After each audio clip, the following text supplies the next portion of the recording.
নমস্কাৰ জিয়া ইউটিউব চেনেললৈ আপোনালোক সকলোকে আন্তৰিক অভিনন্দন। আজি আমি আলোচনা কৰিম এডভেণ্টাজল টেবলেটৰ বিষয়ে, ইয়াৰ ইউজ ড'জ, ছাইড ইফেক্ট আৰু প্ৰাইজৰ বিষয়ে আমি বিতংভাৱে আলোচনা কৰিম। যদি আপোনালোকৰ ভিডিঅ' ভাল লাগে এটা লাইক কমেণ্ট শ্বেয়াৰ কৰিব, আন 10জনকো চোৱাৰ সুবিধা কৰি দিব।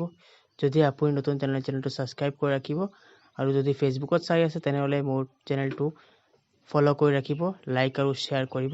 এডভেণ্টাজল হৈছে এটা জেনাৰিক নেম। ইয়াৰ ব্ৰাণ্ড নেম হৈছে জেণ্টেল, বেণ্ডি প্লাছ, বেণ্ডি, নৰো। এইখিনি হৈছে জেনুইন নেম। পেটত পেলু বা কৃমি হ'লে কি অসুবিধা দেখা দিয়ে?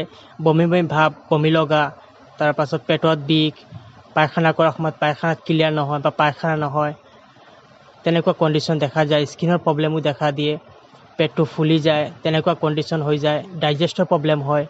সৰু বাচ্চাৰ পেলু বা কৃমি হ'লে পেটত বিষায়, যাৰ ফলত সিহঁতে সদায় কান্দি থাকে, পেটটো ফুলি যায় বা কাপোৰ খাবলৈ চেষ্টা কৰে, মাটি খাবলৈ চেষ্টা কৰে বা খায়, তেনেকুৱা কণ্ডিশ্যন দেখা দিয়ে।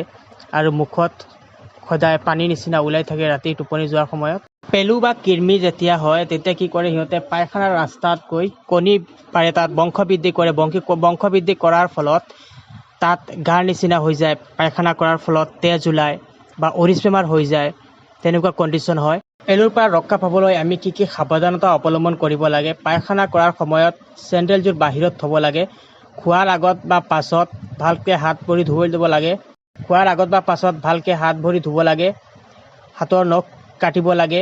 বজাৰৰ পৰা অনা ফল মূল সদায় ধুই চাফ চিকুণ কৰি খাব লাগে। মিঠা বস্তু কম খাব লাগে। পেলুৰ ঔষধত এডভাৰ্নেজলৰ লগত আইভাৰমেক্টিন প্লাছ কৰি দিয়া হয়, যাতে মেডিচিনৰ গুণাগুণটো বৃদ্ধি পায়।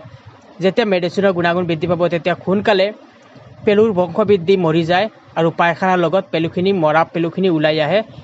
যেতিয়া পেলু হয় তেতিয়া কি হয়, ইহঁতে আমাৰ শৰীৰত থকা গ্লুক'জ, ভিটামিন বা শৰীৰৰ ৰক্ত এইবোৰ খাবলৈ চেষ্টা কৰে বা খাই দিয়ে। খোৱাৰ ফলত আমাৰ শৰীৰত এনাৰ্জি নাইকিয়া হৈ যায়, গাটো দুৰ্বল হৈ যায়, ভোক নলগা হয়, গাটো কমজুৰি হৈ যায়। পেলুৰ ঔষধত এডভাৰ্নেজলৰ লগত আইভাৰমেক্টিন প্লাছ কৰি দিয়া হয়, যাতে মেডিচিনৰ গুণাগুণটো বৃদ্ধি পায়। যেতিয়া মেডিচিনৰ গুণাগুণ বৃদ্ধি পাব তেতিয়া সোনকালে পেলুৰ বংশবৃদ্ধি মৰি যায় আৰু পায়খানাৰ লগত পেলুখিনি ওলাই আহে। যেতিয়া পেলু হয় তেতিয়া কি হয়, ইহঁতে আমাৰ শৰীৰত থকা গ্লুক'জ, ভিটামিন বা শৰীৰৰ ৰক্ত এইবোৰ খাবলৈ চেষ্টা কৰে বা খাই দিয়ে। খোৱাৰ ফলত আমাৰ শৰীৰত এনাৰ্জি নাইকিয়া হৈ যায়, গাটো দুৰ্বল হৈ যায়, ভোক নলগা হয়, গাটো কমজুৰি হৈ যায়। এডভেণ্টাজল টেবলেট খোৱাৰ নিয়ম বা চিৰাপ খোৱাৰ নিয়ম। এডভেণ্টাজল টেবলেট ডাঙৰৰ কাৰণে 18 ইয়াৰ্ছৰ ওপৰৰ পেচেণ্টে এটা টেবলেট ৰাতি টোপনি যোৱাৰ সময়ত খাব লাগে। আৰু সৰু বাচ্চা অৰ্থাৎ 1 পৰা 2 বছৰৰ সৰু কেঁচুৱাই 200 mg এডভাৰ্নেজল টেবলেট চিৰাপ খাব লাগে। সৰু বাচ্চা অৰ্থাৎ 1 পৰা 2 বছৰৰ ভিতৰৰ সৰু বাচ্চাই 200 mg এডভাৰ্নেজল চিৰাপ খাব পাৰে। 2 বছৰৰ ওপৰৰ সৰু বাচ্চাই 400 mg এডভাৰ্নেজল চিৰাপ খাব পাৰে। 2 ইয়াৰ্ছৰ ওপৰৰ সৰু বাচ্চাই 400 mg এডভাৰ্নেজল চিৰাপ খাব পাৰে। এই চিৰাপ বা টেবলেট ইণ্ডিয়াৰ যিকোনো ফাৰ্মাচীত অতি সহজে পোৱা যায়।